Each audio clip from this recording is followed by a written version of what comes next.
The modern workplace, with its routine meetings, reports, and even coffee breaks, shapes the identity of its workers.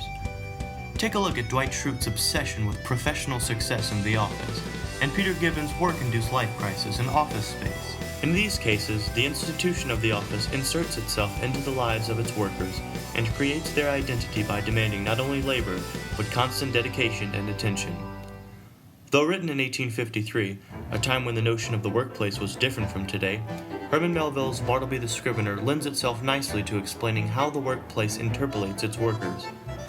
Since the employees within Melville's story do not exist outside of the chambers of Wall Street, the way in which the narrator describes them and their tasks within the office illustrates their subjectivity.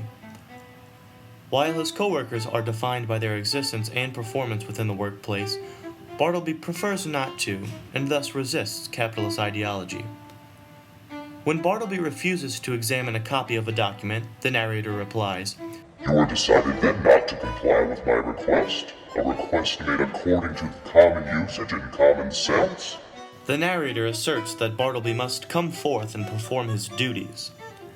Capitalist ideology dictates that Scriveners must complete certain tasks with obedience, and as such, their identities and subjectivity are predefined.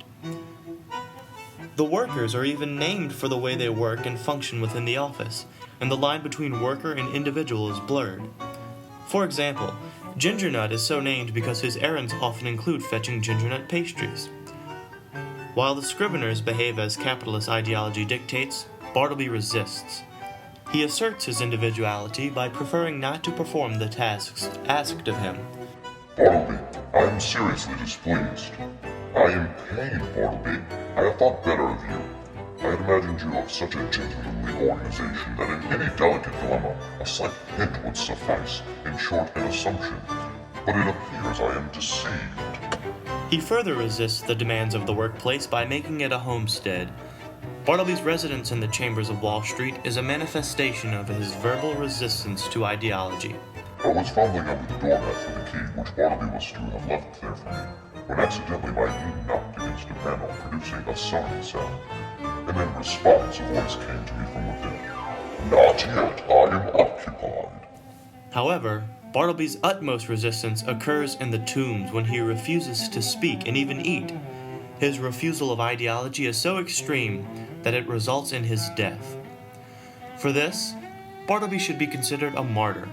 He is willing to die to stand up against the repression of capitalism.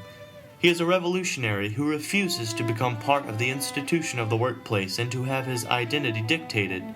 Bartleby maintains his individuality by rejecting what is expected of the worker through his polite language, which is actually quite insidious and subversive. He prefers not to become a drone of capitalism, which is evident through his subtle resistance and ultimate refusal to be interpolated, his death. "Ah, Bartleby, ah, humanity!"